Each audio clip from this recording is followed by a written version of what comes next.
Drama da Bretanha, capítulo 3, Victor. Vinde a mim, todos vós que estáis aflitos e sobrecarregados, que eu vos aliviarei.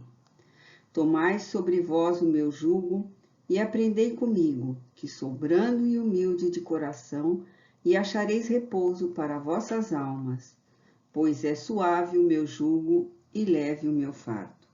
Mateus, capítulo 11, versículos 28 a 30. É tempo de procurarmos conhecer mais de perto as personagens de nossa pequena exposição. Andréa de Guzmán, até então, fora uma personagem sombria e apagada no seio de sua família. Sempre esquiva e solitária, repelida pelos pais que visivelmente a depreciavam, considerada problema desagradável por estes e as governantas, que a iam criando e educando mais ou menos bem, ela pouco falava e jamais se aliava a folguedos ou a simples recreios com amigos e parentes. Seu amparo, seu conforto moral eram os dois primos, Arthur e Alexis, que muito a queriam desde a infância e a cuja afeição retribuía com verdadeiro apego. Enquanto fora viva sua avó, Louise de Guzmán, a menina tivera ao seu lado um coração desvelado que a protegera. Mas Louise morrera quando Andréa era ainda uma menina, de modo que só lhe ficaram mesmo os dois jovens primos, como esteio e consolo em suas amarguras. Amava ternamente o irmão de quem ouvia falar com respeito e admiração, parecendo que de outras etapas reencarnatórias vinha o grande sentimento que lhe consagrava. Pouco conhecia, por assim dizer, pois Victor fora de missão de estudos para o Oriente e só ao findar o drama da Revolução pudera privar da sua intimidade e refugiar-se na grande ternura com que ele sabia tratá-la. Não era propriamente culta, mas parecia uma pessoa ansiosa por se revelar e progredir, e sentia-se tolhida pela opressão doméstica e pelos empecilhos consequentes da anormalidade que sofria. As circunstâncias de sua vida, atormentada por um obsessor, havia dificultado sobremaneira sua instrução. Não obstante, além de algumas letras, sabia música aplicadamente e cantava e tocava piano com acerto, o que representava grande refrigério para o seu estranho mal. E tinha o hábito de passear a sós pelo parque de sua residência durante a noite e até as primeiras horas da madrugada, procurando os recantos mais sombrios e desolados para se refugiar, em cujos bancos se sentava, ou mesmo sobre a relva dos canteiros, pondo-se a chorar ou a falar com seres imaginários, ou talvez com entidades adversárias que assediassem ou com a própria consciência. Muitas vezes, seus primos, Arthur e Alexis, faziam-lhe companhia em tais passeios. Então, caminhavam os três enlaçados um no outro, mas em silêncio, e se falavam, tratavam de assuntos banais, aparentemente indiferentes ao tumulto sentimental que lhes inquietava o coração. Mas, comumente, Andréa saía sozinha, às ocultas, depois que a casa silenciava, e demorava-se no parque até pela madrugada, sendo por vezes encontrada dormindo em algum banco de mármore pelo jardineiro, que pela manhã iniciava tarefas entre os canteiros. Vivia por isso mesmo enfermiça, debilitada, atacada de constantes resfriados e tosses impertinentes. Os pais repreendiam-na, os primos temiam por ela e procuravam medicá-la. E para que isso não se repetisse, fora preciso esconder as chaves à noite e utilizar ferrolhos resistentes. Todavia, pouco tempo depois, ei-la de posse de chaves que lhe permitiam tais aventuras. Ora, Andréa de Guzmán era um espírito que errara desastrosamente em suas duas anteriores encarnações terrenas, e agora encontrava-se em trabalho de expiação, resgatando no sofrimento as anteriores faltas de respeito a Deus e desamor ao próximo. Ela fora nada menos do que a bela Ruth Carolina de La Chapelle, que desgraçara Luís de Narbonne e vilipendiara o Evangelho com a traição aos seus princípios, praticando vingança cruel contra uma ofensa, em vez de conceder o perdão ao adversário. Fora depois, em reencarnação imediata, Berthe de Stainsburg, na Flandres Ocidental, pelo século XVII, e reincidira nos mesmos conflitos, agravando-os sobremaneira com novas traições e desacato à família, aos amigos, à sociedade, ao próximo, a Deus. Era necessário, pois, agora aceitar as consequências dos próprios desatinos. A misericórdia do alto, porém, que não deseja a desgraça do pecador, mas sim a sua conversão ao bem, renovando os ensejos para a sua recuperação moral e espiritual, dera-lhe como amparo nas provações expiatórias do momento a presença de 3 corações que muito o haviam amado no passado reencarnatório. Victor, o irmão bem-amado do século XVI, Arthur, o Luís de Narbonne, que errara, que sofrera, mas cujo amor por ela resistira a todas as peripécias experimentadas. Alexis, o mesmo generoso espírito que fora o príncipe Frederico de G, que a amara ternamente na mesma época e a salvara de um fim sinistro na posse de inimigos implacáveis. Ela poderia, portanto, vencer os testemunhos necessários sob o amparo de tão fiéis corações, bastando para isso elevar-se para Deus pelo cumprimento de sagrados e inadiáveis deveres. Por sua vez, os gêmeos Arthur e Alexis, se eram unidos pelo nascimento, na realidade eram verdadeiramente estranhos moral e espiritualmente. Ambos possuidores de bom caráter, cavalheiros de escola, cuja honradez de princípios demonstravam já aos 18 anos, revelavam-se personalidades respeitáveis, dignas do apreço geral. Alexis, porém, era a serenidade personificada, cujos sentimentos religiosos inatos já o haviam levado a uma temporada de estudos num convento de Madrid, pois aspirava em verdade ao ingresso definitivo à vida religiosa. A família, porém, contrária a essa vocação, desviou da ideia religiosa, insinuando-lhe o recurso de ser útil à pátria por meio da diplomacia e o casamento com sua prima Andréia, a quem ele docemente se afeiçoara desde a infância. Preparava-se, pois, para a carreira diplomática, pretendia transferir-se para Paris a fim de iniciar a carreira escolhida. Era estudioso e culto, fino de maneiras, revelando galhardamente as qualidades de aristocrata, jamais esquecendo, no entanto, os deveres para com Deus e o respeito aos princípios do Evangelho cristão. Era belo, de formas, louro e esguio, pensativo e talvez melancólico. Arthur, igualmente admirável, igualmente afeito a princípios nobres, era contudo avesso à religião, um descrente em Deus, um quase materialista aos 18 anos.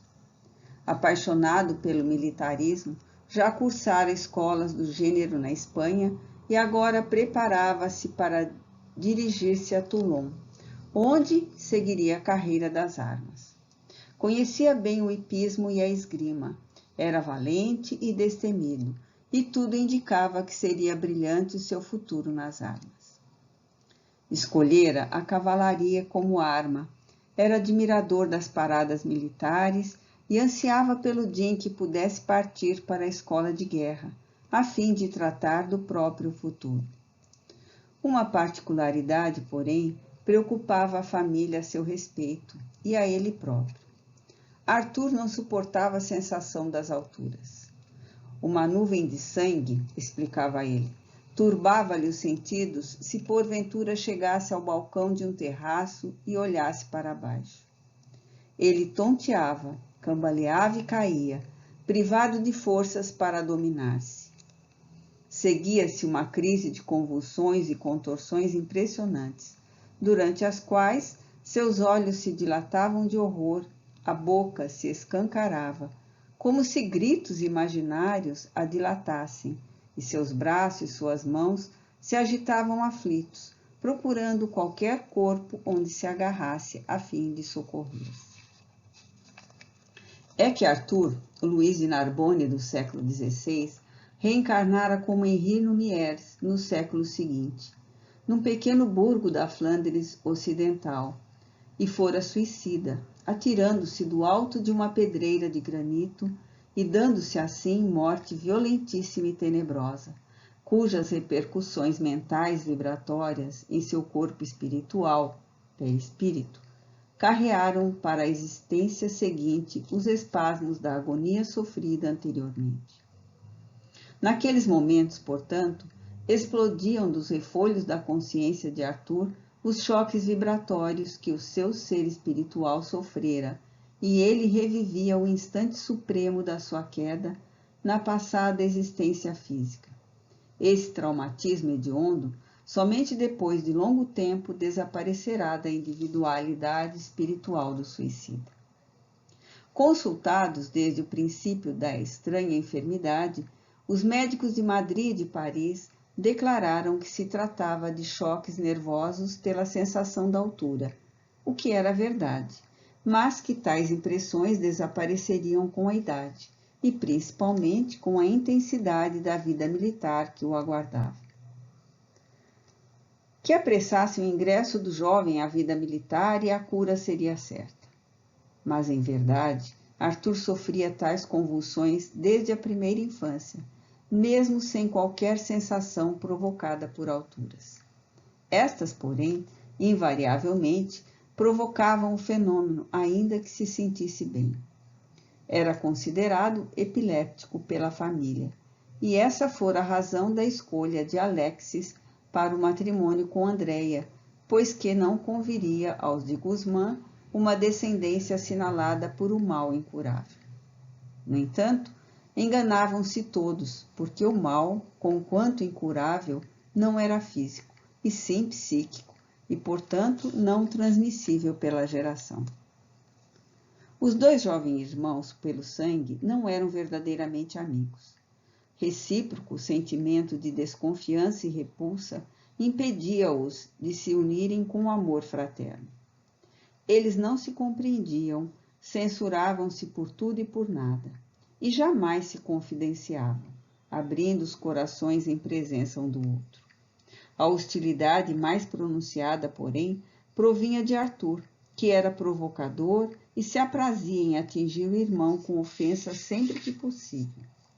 Alexis, como que o temia e jamais o provocava, limitando-se a defender-se quando as admoestações ultrapassavam os limites das conveniências. Frequentemente, Andreia reconciliava-os, sem, contudo, conseguir extinguir a animosidade que parecia infelicitar a vida dos gêmeos. Ambos amavam a prima e sentiam ciúmes dela, esforçando-se sempre por ultrapassar as gentilezas do outro para com ela.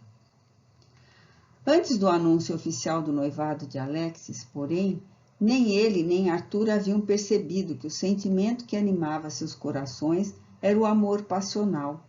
Esse sentimento que, não raro, altera e até infelicita a existência de uma criatura, quando o equilíbrio da razão não o orienta.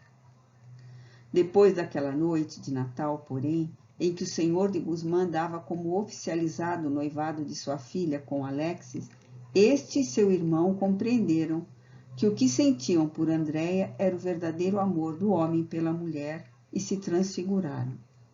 Alexis passou a examinar melhor os encantos feminis de sua prima e seus pensamentos se povoaram de sonhos, misturando-se às aspirações religiosas. Arthur passou a ter insônias e interrogava a si mesmo a cada dia. Por que escolheram Alexis para casar-se com Andreia e não a mim? Como deliberaram esse noivado sem ouvirem a qual de nós dois ela ama? Tenho razões para supor que é a mim que ela ama. E quando advém suas crises de histeria, não é a mim que ela acata e se aquieta presa à minha mão? Afirmam nossos parentes que dentre nós, os gêmeos, sou eu o mais velho, pois nasci em último lugar, o que indicaria que fui gerado por meus pais primeiro do que meu gêmeo. Se assim é, por que me preteriam no casamento se sou mais velho do que meu irmão? Porventura as crises que costumo sofrer impedem-me de construir família? Não poderei então casar-me? E perdia-se em interrogações e deduções ingratas, que por si mesmas constituíam uma tortura moral indescritível. Entre mentes, comprometendo-se com o obsessor da irmã a tentar no prazo exíguo de 2 anos a reeducação moral e mental da mesma, a fim de habilitá-la a uma defesa contra as trevas espirituais que a perseguiam, Víctor de Guzmán pôs mãos à obra logo nos primeiros dias após a noite de Natal, durante a qual presenciara Andréia debater-se contra o seu inimigo invisível.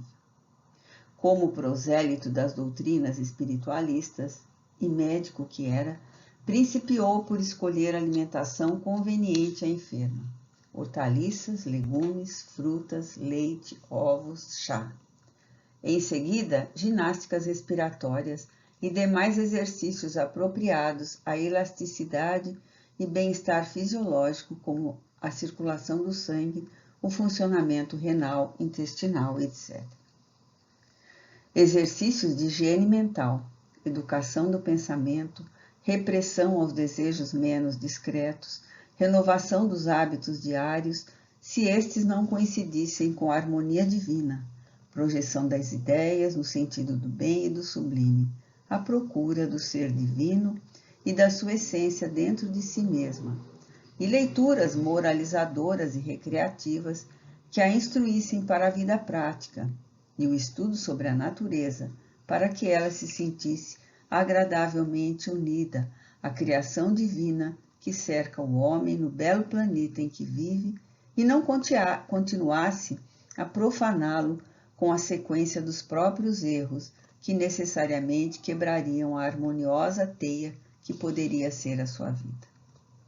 Tratava-se de um curso rápido de introdução à doutrina espiritualista, então aceita por numerosos filósofos orientais e mesmo ocidentais, tentando salvar a irmã de si mesma e, logicamente, da inferioridade moral que lhe escancarava as portas para a ação obsessora.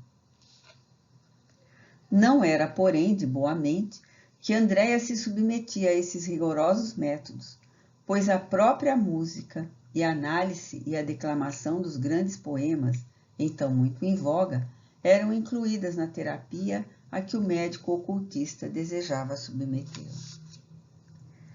Mas Vítor também era cristão, além de ser adepto das doutrinas orientalistas. À noite, convidava seus familiares, que o respeitavam com uma quase obediência, convidava os visitantes ou hóspedes do dia e também a criadagem, e a todos reunia ele e a Andréia no salão nobre do palácio. Seus pais, orgulhosos, preconceituosos, zelosos de uma casta ilustre que vinha do século XIII, sentiam-se humilhados vendo a família assim unida a vilões, como consideravam os serviçais. Todavia, desencorajados de protestar, curvavam-se às ideias do filho, certos de que a Revolução transformara visivelmente a sociedade francesa. Uma vez todos reunidos, Victor principiava por delicadamente exigir que a irmã executasse ao piano uma ou mais peças musicais de Mozart, de Bach ou outro autor de renome da época. Fazia com que todos se sentassem convenientemente em círculo para ouvi-lo após terem ouvido o concerto.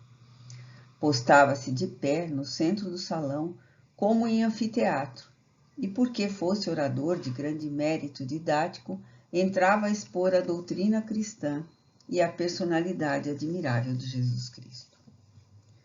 Falava-lhes dos apóstolos do Senhor, de suas tremendas responsabilidades diante de Deus e dos homens, de suas lutas e sofrimentos pela difusão da Boa Nova do Cristo, de seus deveres e de sua devoção aos princípios evangélicos. Falava-lhe dos mártires que, por amor à nova fé ensinada pelo Filho de Deus, tudo suportavam de boa mente e cheios de esperança, recordando, para exemplos aos ouvintes, o grande amor e a grande esperança que todos eles tiveram na vitória do reino de Deus, na proteção do Cristo e na ressurreição da alma e sua imortalidade após a morte do corpo. Toda a epopeia sublime do cristianismo desenrolava-se então em presença dos ouvintes pela palavra ardente de Victor, que viajara pela Palestina e se sentia como que impregnado daquelas cenas vividas pelos seguidores de Jesus. E explicava-lhes ainda o código de leis morais existente no Sermão da Montanha, nas prédicas do Senhor à beira dos lagos, ou a sós com seus amigos e discípulos. Dava-lhes o Evangelho Redentor raciocinado, meditando detalhado, e até as primeiras horas da madrugada entretinha-os com a sua palavra bela e sábia.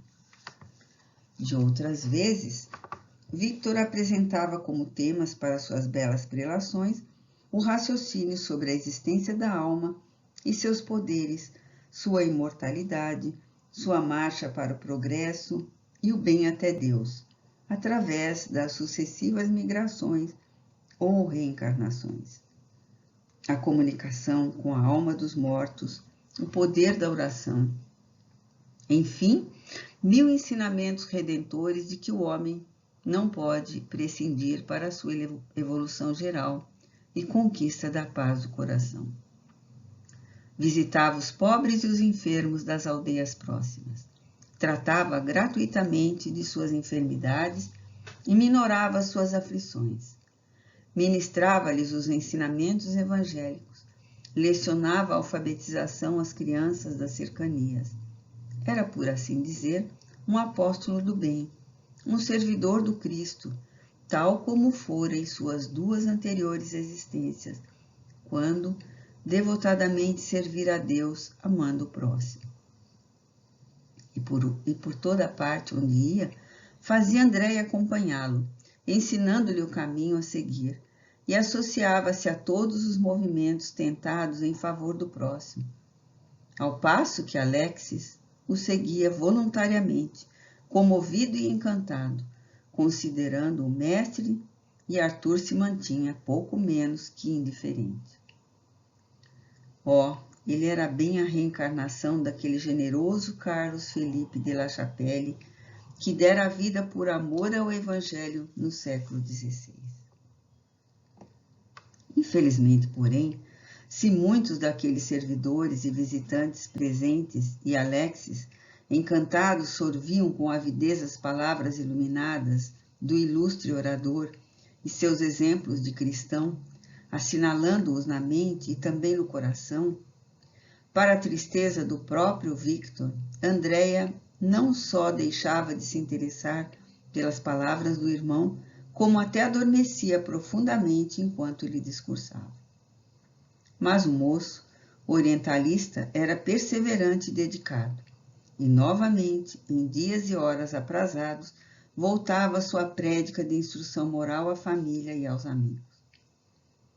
Por sua vez, o conde e a condessa de Guzmán se consideravam belas as dissertações do filho, orgulhando-se do seu saber. Longe estavam de compreendê-lo e assimilar a grande doutrina de redenção que o céu lhes enviara por ele. Continuavam acastelados no seu grande orgulho, enquanto o coração se esquivava à aceitação do que ouviam.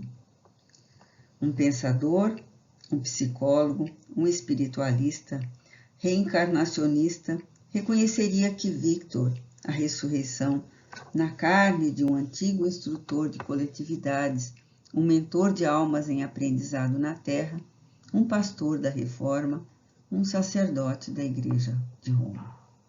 Sim, Ele fora tudo isso em antigas etapas da sua vida de espírito em trânsito entre o mundo astral e a Terra. E agora era o filósofo de uma grande doutrina, então ainda não devidamente difundida entre os homens, a doutrina da imortalidade, revelada do céu à terra pelas almas boas, mensageiras de Deus.